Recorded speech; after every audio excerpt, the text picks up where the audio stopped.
اعتکاف کے حوالے سے کچھ فضائل اور مسائل آپ کے سامنے پیش کرنے ہیں۔ اعتکاف وہ عمل ہے جو رسول اللہ صلی اللہ علیہ وسلم نے پابندی سے فرمایا۔ جب آپ صلی اللہ علیہ وسلم کا آخری وقت تھا، عمر کا آخری حصہ تھا، تو اس میں آپ صلی اللہ علیہ وسلم پابندی سے اعتکاف فرمایا کرتے تھے۔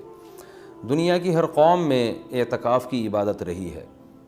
جو بت پرست لوگ ہوتے تھے وہ فَنَظَلُّ لَهَا عَاكِفِينَ، قرآن کہتا ہے کہ وہ بھی بتوں کے سامنے جو ہے وہ ادب سے اور اس خاص قسم کی ہیئت بنا کے بیٹھ جایا کرتے تھے۔ تو جب اسلام دنیا میں آیا تو اسلام نے ہمیں بتایا کہ ہم نے اگر عبادت کے لیے اپنے آپ کو باؤنڈ کرنا ہے تو ہم صرف اللہ کے لیے کر سکتے ہیں اپنے آپ کو باؤنڈ، اور وہ بھی مسجد کے اندر۔ تو نبی صلی اللہ علیہ وسلم نے مسجد میں اعتکاف فرمایا۔ اس وقت سے لے کے آج تک امت آپ صلی اللہ علیہ وسلم کے اس عمل کو فالو کر رہی ہے۔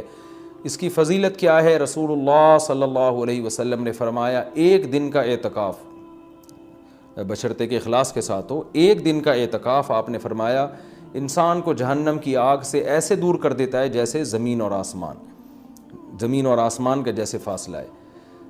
تو اس عبادت کا بنیادی مقصد یہ ہے کہ انسان پورے سال دنیا کے کاموں میں مشغول رہتا ہے، وہ سال میں کچھ دن اللہ کے لیے نکالے۔ جیسے کوئی شخص ہجرت کرتا ہے اللہ کے لیے، اپنے گھر بار کو چھوڑتا ہے، تو معتکف بھی ایک نوعیت کی ہجرت کرتا ہے۔ وہ اپنے بیوی بچوں کو، اپنے اہل و عیال کو، اپنے رشتہ داروں کو چھوڑ چھاڑ کے اللہ کی گھر میں اور مسجد میں آ کے وہ پڑ جاتا ہے۔ تو اللہ کو یہ عمل بہت محبوب لگتا ہے کہ اتنی مصروفیتوں میں جب لوگ دنیا کی گہما گہمیوں میں مبتلا ہیں، کوئی شخص میری خاطر سب کچھ چھوڑ چھاڑ کے میرے گھر میں آ کے پڑ جاتا ہے کہ اللہ جب تک تو مجھے معاف نہیں کرے گا، جب تک تو مجھے سیدھے راستے پہ چلنے کی توفیق نہیں عطا فرمائے گا، گویا میں تیرا در چھوڑوں گا نہیں۔ تو اللہ کو یہ عمل بہت محبوب ہے، اور پچھلی امتوں میں بھی کسی نہ کسی درجے میں یہ عمل مختلف شکلوں میں مشروع رہا ہے۔ آپ صلی اللہ علیہ وسلم نے اس کی فضیلت بھی بیان کی، اور فقہاء کرام نے قرآن و سنت ہی سے اعتکاف کے مسائل بھی نکالے۔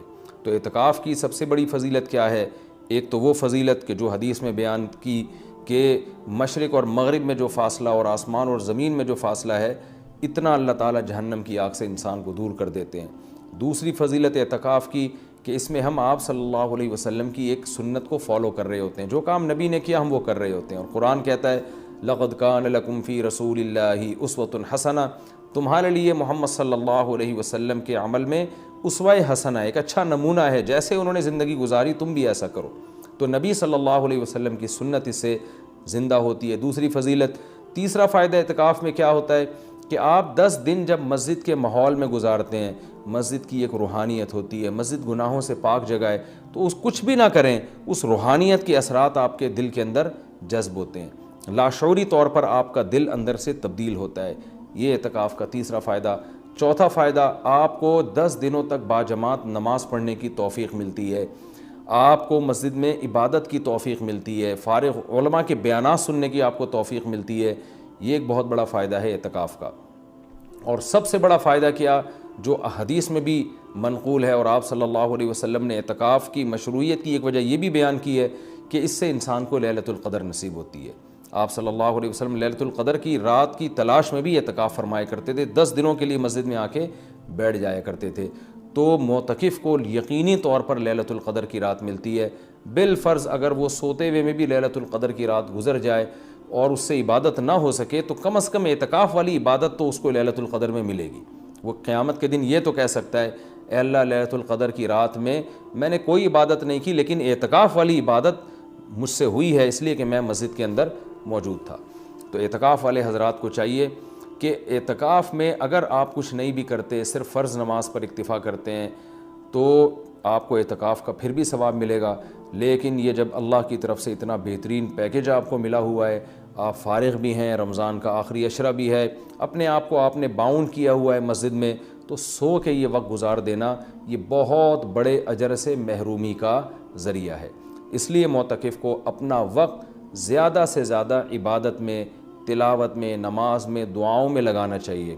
اعتکاف میں انسان کی دعائیں بہت قبول ہوتی ہیں، تو رات کا آخری حصہ بھی ہو اور رمضان کا آخری عشرہ بھی ہو اور اعتکاف کی حالت بھی ہو، تو اتنے دعا کی قبولیت کا اس سے بڑا سبب کوئی ہو نہیں سکتا۔ تو معتکفین حضرات کو راتوں کے آخری حصے میں دعاؤں کا بہت زیادہ اہتمام کرنا چاہیے. اور معتکف کو چاہیے کہ رمضان کا یہ جو آخری عشرہ آپ نے اعتکاف کے لیے سلیکٹ کیا ہے تو اس میں صرف اعتکاف برائے اعتکاف نہ ہو بلکہ یہ ایک ورکشاپ ہونی چاہیے جس میں آپ یہ نیت کریں کہ میں جب مسجد سے نکلوں گا تو میں مکمل چینج ہو چکا ہوں گا. اگر آپ کی داڑھی نہیں ہے آپ اعتکاف میں نیت کریں میں داڑھی کٹانے سے توبہ کروں گا. اگر آپ سود کھاتے ہیں آپ نیت کریں میں 10 دن ایسے گزاروں گا کہ جب میں باہر نکلوں تو میں سود سے توبہ کر چکا ہوں. اگر بد نظری کی عادت ہے آپ 10 دن اعتکاف میں اللہ سے دعا مانگیں کہ مجھ سے بد نظری چھوٹ جائے اور یہ نیت کریں کہ میں اعتکاف میں نکلنے سے پہلے اعتکاف سے نکلنے سے پہلے اس لعنت سے توبہ کر چکا ہوں گا. اگر آپ کو دھوکہ دینے کی عادت ہے, بد اخلاقی کی عادت ہے, ماں باپ کا دل دکھانے کی عادت ہے, بیوی کا حقوق نہیں ادا کر رہے, بچوں کے ساتھ رحمت والا معاملہ نہیں کر رہے, اخلاق خراب ہے آپ کے, ان تمام بیماریوں سے اور ان تمام گناہوں سے توبہ کا فیصلہ کریں.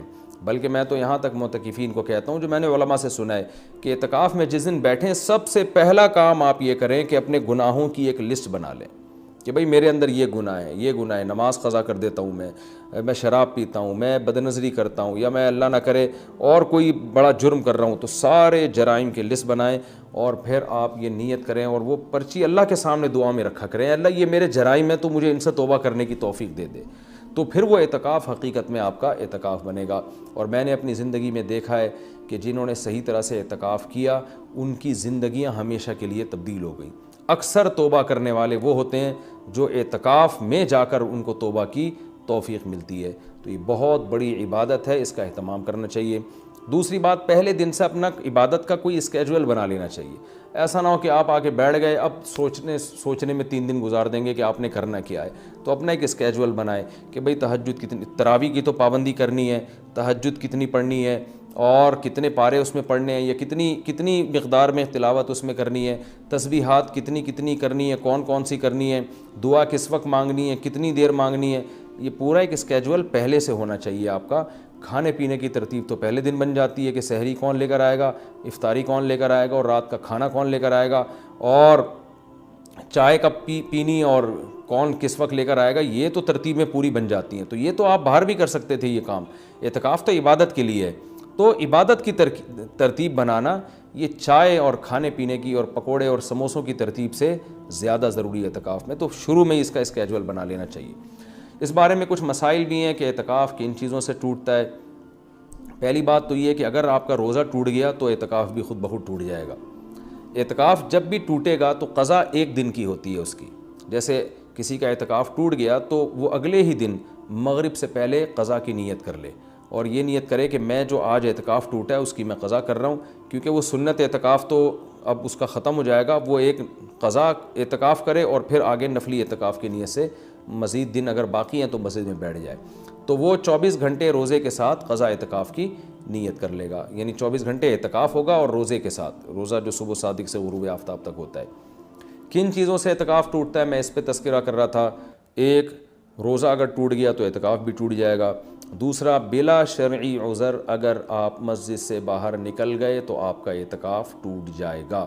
شرعی عذر کیا ہے؟ شرعی عذر ہے سب سے پہلے قضائے حاجت ہے. قضائے حاجت کے لیے آپ جا سکتے ہیں اور اس دوران چلتے چلتے باتیں بھی کر سکتے ہیں, رک کے آپ باتیں نہیں کر سکتے. آپ واش روم تک پہنچے, پتہ چلا جی واش روم کا دروازہ بند ہے, کوئی پہلے سے وہاں موجود ہے, تو آپ اس کے انتظار میں وہیں کھڑے رہ سکتے ہیں. اس سے اعتکاف نہیں ٹوٹتا. وہاں کھڑے کھڑے آپ کسی سے موبائل پہ بھی بات کر سکتے ہیں, آپس میں بھی بات کر سکتے ہیں. ہاں, بندہ باہر نکل آیا اور پھر بھی آپ موبائل پہ لگے ہوئے ہیں تو آپ کا اعتکاف ٹوٹ جائے گا, کیونکہ اب یہ آپ کا کھڑا ہونا یہ شرعی عذر کے بغیر ہے. وضو کے لیے آپ جا سکتے ہیں.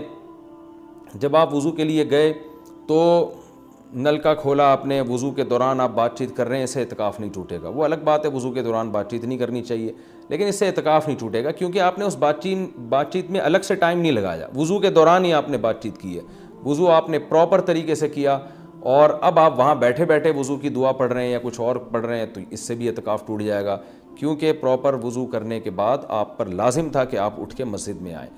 ہاں, جلدی وضو کرنا ضروری نہیں ہے. بعض لوگ وہمی ہوتے ہیں, وہ سمجھتے ہیں میں اعتکاف سے مسجد سے باہر نکل کے وضو کر رہا ہوں تو بہت اسپیڈ میں کریں. ایسا کچھ بھی نہیں ہے. تمیز سے, آرام سے, شرافت سے, اعتدال سے آپ وضو کریں, جو پراپر طریقہ ہے وضو کرنے کا. جب آپ وضو میں قلی کر رہے ہیں تو اس دوران آپ ٹوتھ پیسٹ یا برش بھی کر سکتے ہیں مسواک کی نیت سے.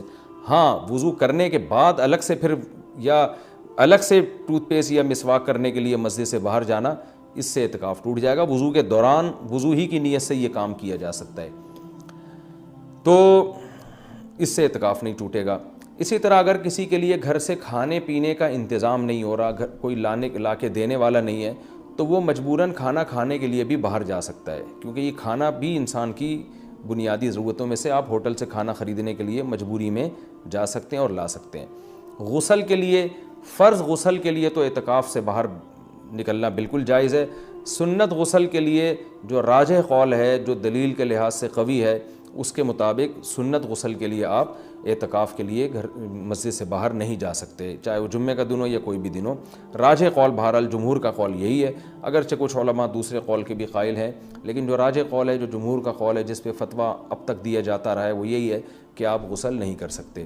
ہاں یہ ضرور ہے کہ اگر آپ واش روم میں گئے اور وہاں کوئی غسل کا بھی انتظام ہے, جیسے اٹیچ باتھ روم ہوتے ہیں, تو جتنی دیر میں وضو کرنے میں ٹائم لگتا ہے اتنی دیر میں آپ اگر غسل کر لیتے ہیں تو آپ کا اعتکاف نہیں ٹوٹے گا. اور ظاہر ہے یہ جب ہی ہوگا جب بغیر صابن کے آپ غسل کریں, جلدی جلدی کپڑے اتار کے بس پانی بہائیں, جتنی دیر میں وضو کرتے ہیں اتنی دیر میں, تو وضو ہی کی نیت سے آپ غسل بھی کر لیں تو پھر اعتکاف نہیں ٹوٹے گا. لیکن اگر آپ نے ٹائم لگا لیا تو ٹوٹ جائے گا. گرمیوں میں بہت بڑی پرابلم ہو جاتی ہے, پسینے کی بدبو لوگوں میں آ رہی ہوتی ہے, تو ایسے موقع پر اگر کوئی مسجد میں ایسا انتظام کر لیا جائے کہ مسجد ہی میں کوئی ایسا ٹب ہو جہاں بیٹھ کے کوئی نہا لے اور مسجد گندی نہ ہو, تو اس کی بھی گنجائش ہے. یا صرف سر دھو لے, اور سر تو دھویا جا سکتا ہے, آپ مسجد سے سر تھوڑا سا باہر کریں اور پھر کوئی شخص پانی ڈال کے یا خود ہی آپ پانی ڈال کے اپنے سر کو دھو لیں صابن سے, تو یہ بھی جائز ہے. پاؤں آپ کے مسجد کے اندر رہنے چاہیے. پاؤں اگر مسجد سے باہر نکل گئے تو اعتکاف ٹوٹے گا, پاؤں اگر مسجد کے اندر ہیں تو اعتکاف نہیں ٹوٹتا. یہ بھی اعتکاف کے کچھ بیسک مسائل تھے.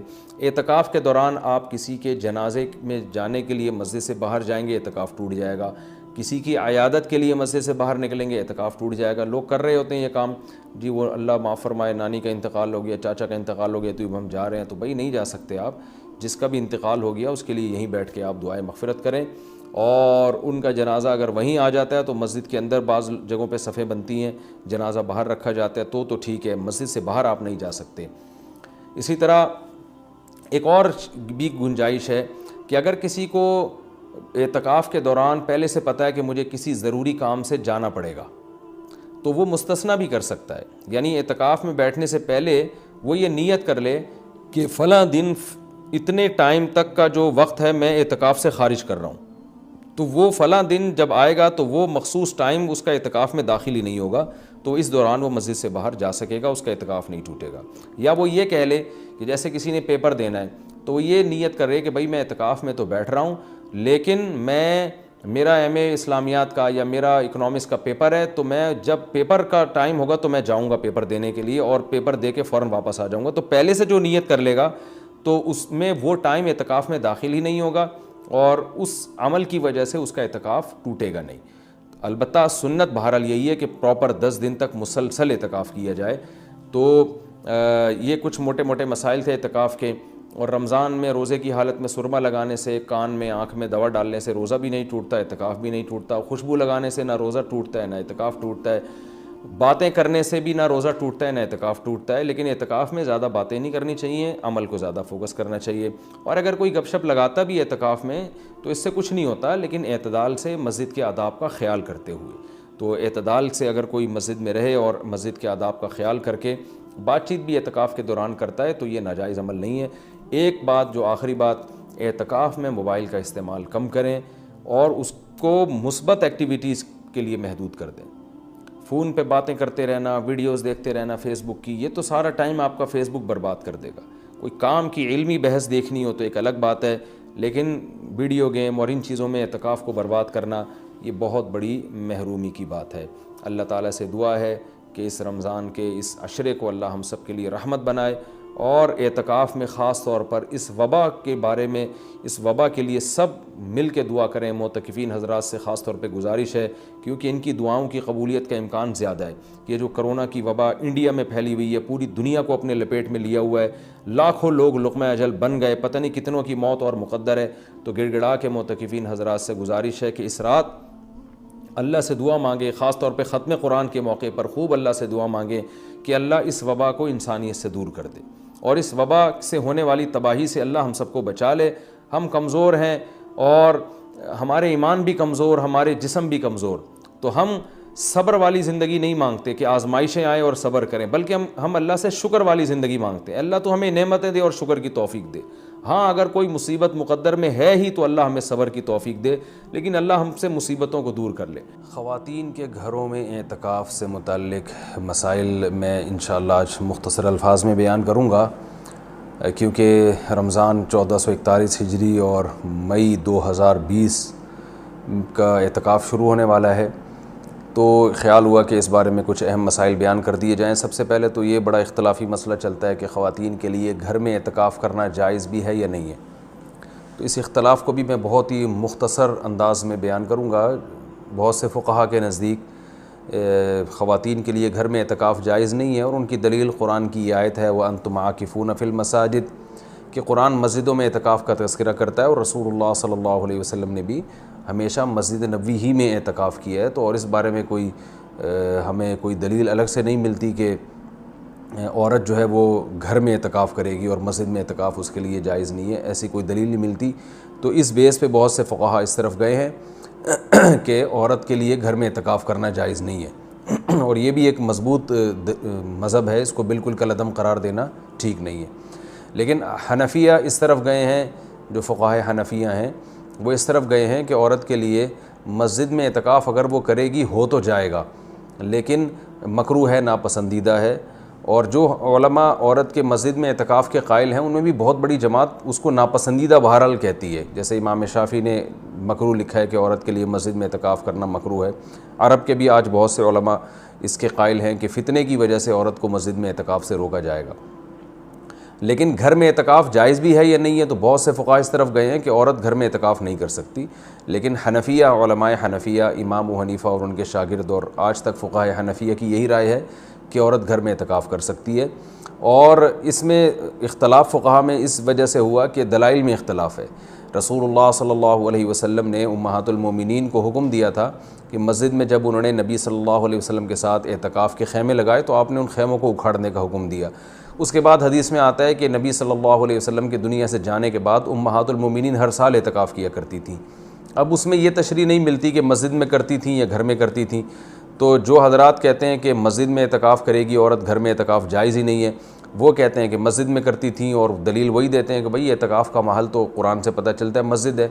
اور جو علماء جیسے حنفی فقہا وہ اس طرف گئے ہیں کہ نہیں وہ گھر میں کرتی تھیں، ان کی دلیل یہ ہے کہ نبی صلی اللہ علیہ وسلم نے جب مسجد میں ان کے خیمے اکھاڑ دیے تو اس بات پھر یہ بعید ہے کہ وہ مسجد میں اعتکاف کرتی ہوں، کیونکہ مسجد میں بیٹھنے کو نبی نے ناپسند کیا تھا۔